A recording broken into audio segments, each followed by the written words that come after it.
ഉത്തർപ്രദേശിലെ ഒരു കുഗ്രാമത്തിൽ ജനിച്ച് ഡൽഹിയിൽ വാച്ച്മാനായി ജോലി നോക്കിയ ഒരു പയ്യൻ ബോളിവുഡ് സിനിമ സ്വപ്നം കണ്ടാൽ എന്തായിരിക്കും അവസ്ഥ?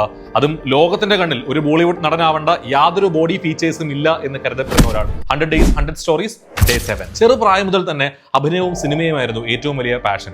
നെപ്പോട്ടിസം കൊടികുത്തി വാഴുന്ന ബോളിവുഡിൽ പറയത്തക്ക മേൽവിലാസം ഒന്നുമില്ലാതിരുന്ന അവൻ സിനിമ എന്ന പാഷന്റെ പിറകെ അന്വേഷിച്ച് ഡൽഹിക്ക് വണ്ടി കയറി.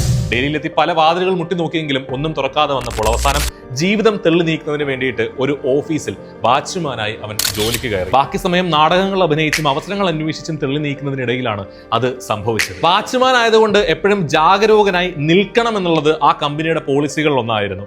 ഒരു ദിവസത്തെ ഡ്യൂട്ടിക്കിടയിൽ 2 തവണ മാത്രം 15 മിനിറ്റ് വീതം മാത്രമായിരുന്നു ഇരിക്കാനുള്ള അവസരം ഉണ്ടായിരുന്നത്. പക്ഷേ അന്നത്തെ ദിവസം കാല് കഴിച്ചതുകൊണ്ട് 3ാമതൊരു തവണ കൂടി അവൻ ഇരുന്നു പോയി. ഇത് കണ്ടുവന്ന മാനേജർ ഉടനടി അവനെ പിരിച്ചുവിട്ടു. ആദ്യം കുറച്ച് ബുദ്ധിമുട്ടിയെങ്കിലും ചില ചെറിയ നഷ്ടങ്ങൾ വലിയ നേട്ടങ്ങളിലേക്കുള്ള ചവിട്ടുപടിയാണ് എന്ന് പറയുന്നത് പോലെ തന്നെ ഇത്രകാലത്തെ നാടക പരിചയവും പിന്നെ ചില സുഹൃത്തുക്കളുടെ റെക്കമെൻഡേഷനും കൊണ്ട് നാഷണൽ സ്കൂൾ ഓഫ് ഡ്രാമയിലേക്ക് അദ്ദേഹത്തിന് അവസരം കിട്ടുകയാണ്. പിന്നീട് നാടകങ്ങളും സിനിമയിൽ ജൂനിയർ ആർട്ടിസ്റ്റുമായൊക്കെ വീണ്ടും കുറച്ചു കാലം.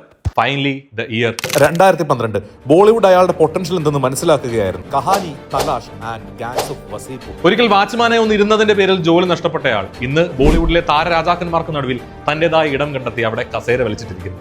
എത്രയോ ഇന്റർനാഷണൽ ആൻഡ് നാഷണൽ അവാർഡ്സ്. അയാളുടെ പേര് നവാസുദ്ദീൻ സിദ്ദീഖി.